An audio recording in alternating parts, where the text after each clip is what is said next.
Hey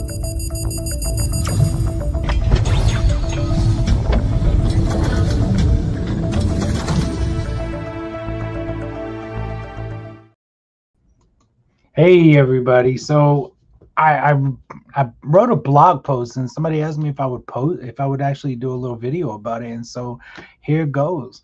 So my last time in prison, I befriended an old man, and his name was Cleo, and Cleo was doing 5 life sentences.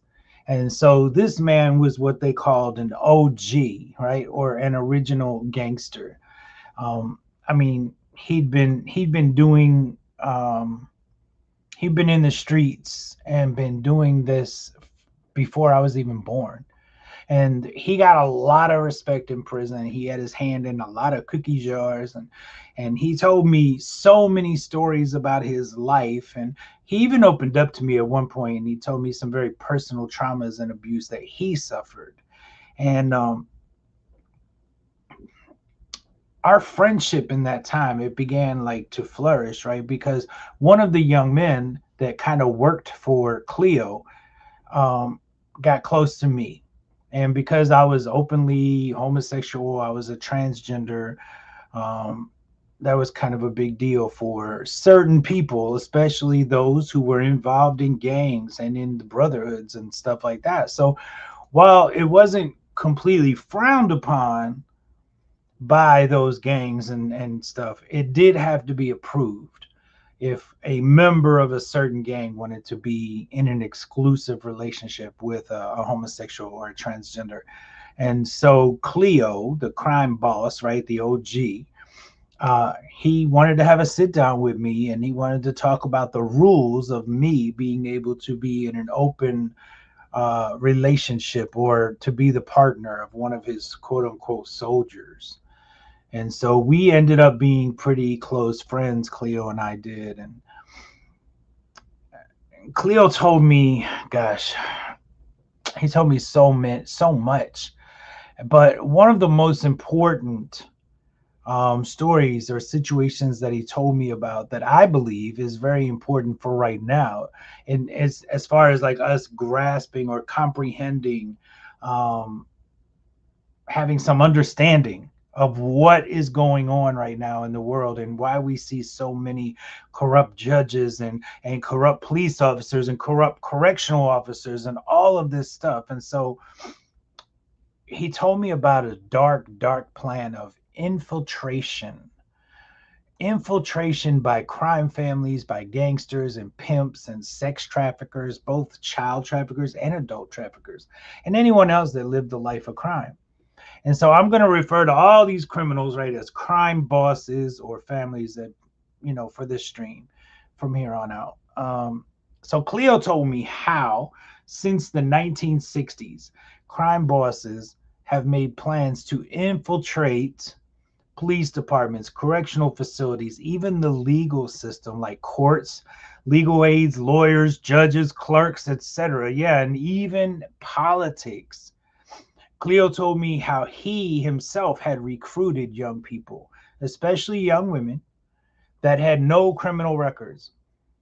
He said that pimps had already been doing this for many years before he even got into the game. And that's how he learned about doing this infiltration, this corruption by infiltration. So what they do is they take young people, right? They become their families, which is what a lot of gangs do, especially in the streets.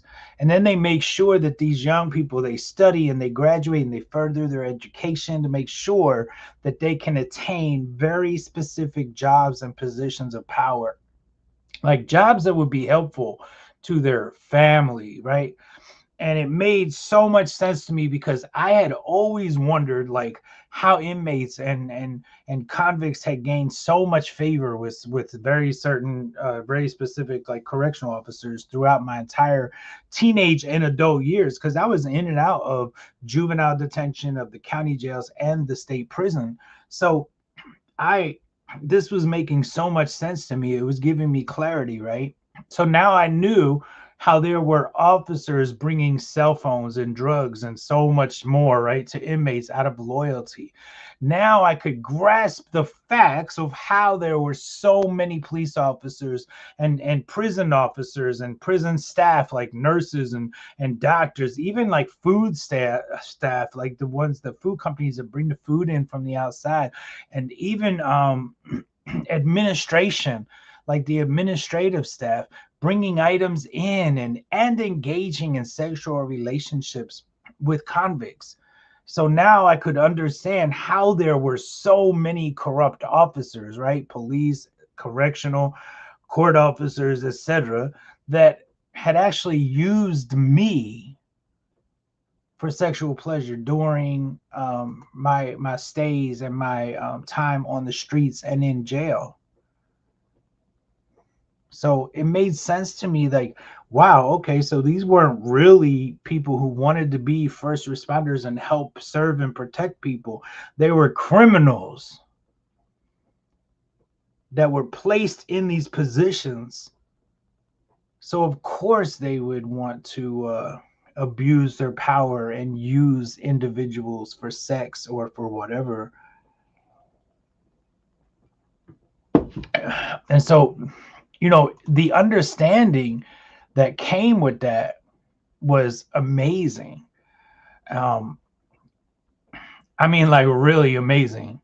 It was there. This was a huge amount of information. It was really a huge amount of confidence that Cleo had placed within me. Cleo told me how he had employees, as he called them most of the time, that had become legal aid attorneys and correctional officers and administrative staff within the prison system, first responders. We're talking like, all kinds of things. So this was some serious stuff. This was some really serious stuff. So, I mean, just imagine, right, that you are taken off the streets, or taken, right, even if you were trafficked, and you got so close to these people, because that's what they do. They become your everything, your family, your whole world. And then these people wanted you to further your education and do good and not get in trouble. And all of this time, it was because they really just wanted to place you in a position of power, or in a very specific job, just so that they could get you to do whatever they wanted you to do in that job, right? I mean, and so this is what happened. This is what was going on. So the weight of that kind of confidence, like, I was like, wow, this is crazy. But this is exactly what was realistic. This was reality, right? And so Cleo, he had all of these people in all of these different positions before he ever even went to prison for the first time. And he had mentioned how there was an Irish mafia guy that had a few of his quote unquote employees actually in Washington, D.C., in the White House, embedded into the political world. I mean, it's not like a far stretch, right, to imagine that there are actual criminals that are politicians in the White House. Like, hello, that's not really hard to believe. Right. So, but Cleo just opened up, and he told me a lot of stuff. And as it turns out, like, Cleo was a victim. He was a victim of this world. He was a victim of circumstance. His mother was a drug addict. His mother rented him out as an incredibly young child. He had no idea who his father was, and He doubted even his mother knew. Cleo sold drugs by the age of 10, and he was on his own, living on his own by the age of 12. And then he really opened up, and he told me how, excuse me, how he had engaged in all kinds of activities, right? But even homosexual sex acts as a child, because they paid him a lot of money and they helped him buy bulk drugs, and they helped him get everything that his age hindered him from getting and more. And he also told me that if I wanted to, because, like the whole reason that Cleo and I became friends, excuse me, is because I had to sit down with Cleo because one of Cleo's soldiers wanted to be with me, like in a relationship. And of course, I was homosexual, transgender, trans identified at the time, and I was in prison. So it tells you this was a long time ago. And because one of his soldiers wanted to be in a relationship with me, I had to sit down with Cleo. And so Cleo was, and even though I felt like we were friends, he didn't sugarcoat anything, right? He told me that if I wanted to see Nick, that and if I was caught messing around with anyone else, that he would have me taken out. He would have me killed. He would have me shanked. And I believed him. I knew it was the truth. I seen all kinds of stuff when I was in there. And so, and I don't want to focus too much on the giving the enemy that much time, but ever since that I've been saved, right? I've sent letters and to Cleo. He never responded, but I send letters out to a lot of people. And so when I first got saved in 2010, I began writing letters and sending cards and reaching out to all kinds of individuals that I had befriended while I was in prison, or even people that I had met and like connected with, and that shared, because a lot of people in prison ended up sharing a lot of really horrible things with me about their lives. And I guess I was easy to talk to. And so I told all of them in these letters and in these cards of how I got saved, right? And how they could too be made free from all that weighed on their shoulders. Um, and a few respond here and there, but nothing like too in depth, really. There are a few that we write at least monthly, and pretty in depth, pretty deep stuff, but it's not a lot.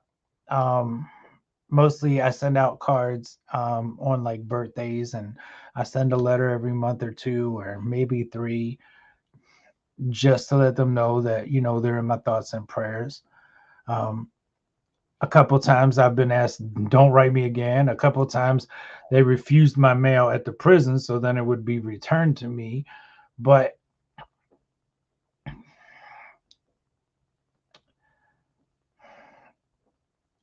it's just what we're supposed to be doing, right?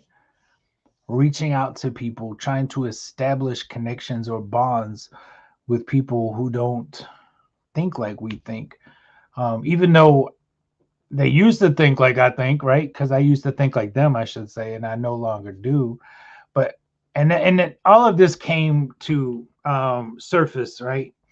Because I keep tabs on individuals.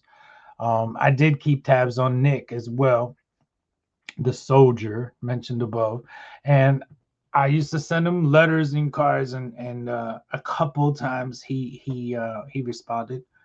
And the other day, well, about a week or so now ago, I got a letter from an individual that informed me that Nick had been murdered, that he had died, that he had complications after being shot during some type of robbery. It was a drug deal or something. So, And I've always tried to convince Nick and other people that they could do so much better and become new men, if only, right?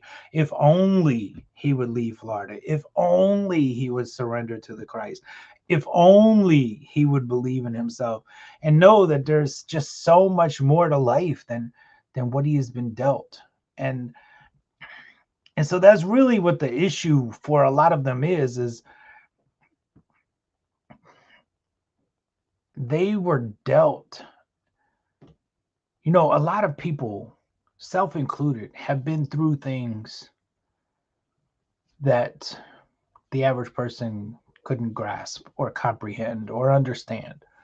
Um, they see a lot of our actions, especially when we have criminal records, and they say, "Oh my gosh, that's the worst, most horrible thing," right? And I remember that Nick was in prison for murdering his sister's rapist. And so Nick shot and killed this man when he was a teenager. And he didn't have a problem doing so because his sister's rapist was also his own abuser as well. Um, so Nick was charged. He was sentenced and charged as an adult. Um, and like Cleo, you know, and Nick, there are so many people that share so many personal and private things with me. And I also shared, you know, personal, private things with them. And I think maybe that's where the connection came, because even before I got saved, I didn't have a problem talking about the abuse. I didn't have a problem being transparent and opening up. Um, I know, like, a lot of people don't grasp. Because then I was like wondering when I got this letter, I was like, well, wow, you know, what about his kids? Because Nick had like 5 or 6 kids. And my gosh, now they're going to grow up without a father. And it's like the pattern, right, repeats itself. Um, and it's like there's so much in this, right? Because what a lot of people don't really grasp is in prison, there's this what they call code of silence, right?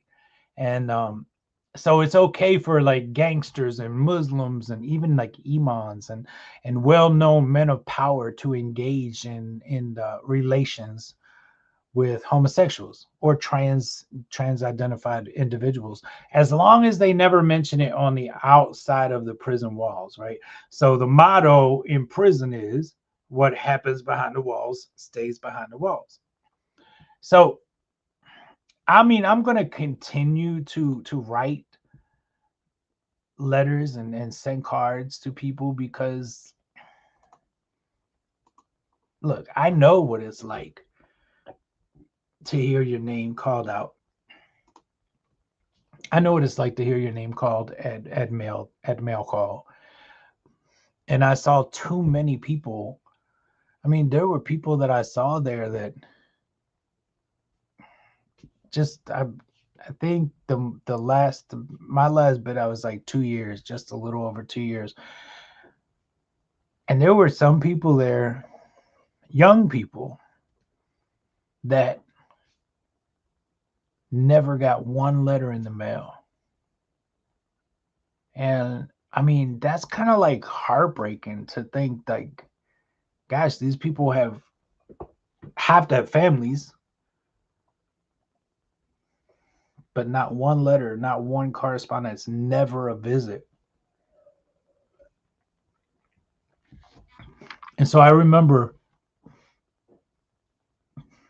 that because my family was all out of state, I didn't have any visitors, but I got mail almost every day. And I remember that Cleo had one of his wives.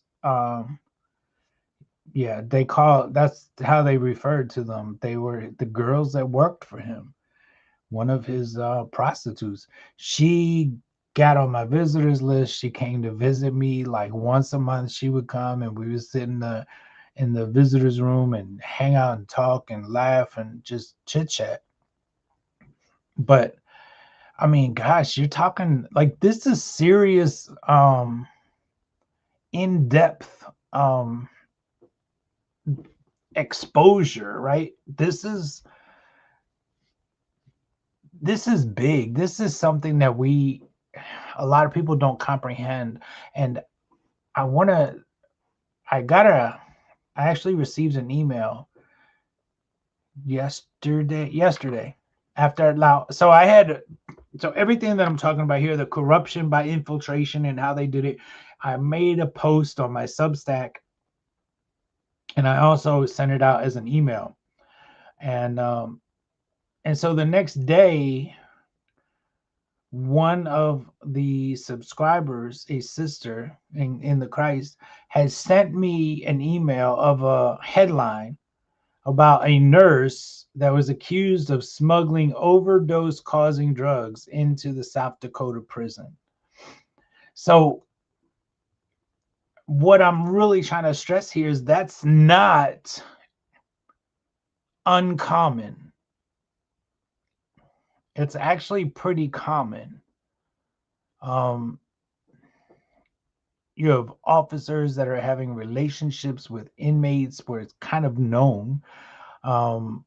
You have administrative staff and Department of Corrections staff, like the people that bring the food, in, them. Some of them employees would bring things in, would pass things off, would have relationships with inmates. So it's like, this is really important. And it's kind of like weird. Like, I mean, I talk about everything, but I've never really even thought about talking about all this like this. And so I think it's really important because it gives us an idea of why we see so many corrupt judges, right? I mean, we have people that are letting criminals back out on the street 20, 30, 40 times until they kill somebody or until they get caught killing somebody. And it makes, major national news or something. So it's just kind of crazy. But this is why we have this. This is why this is going on. How you doing, Jen? And so it's really important that we grasp all of this. And so I'm going to pop into the notes the link for the Substack. I think it might already be I'm going to pop it up in the chat. I mean, for the actual Substack post, it is in the chat. So if you want to read it and comment, then feel free to do so. Other than that, I'm going to bounce because I got a lot going on. All right. And so y'all remain blessed, and catch you when I catch you. Peace.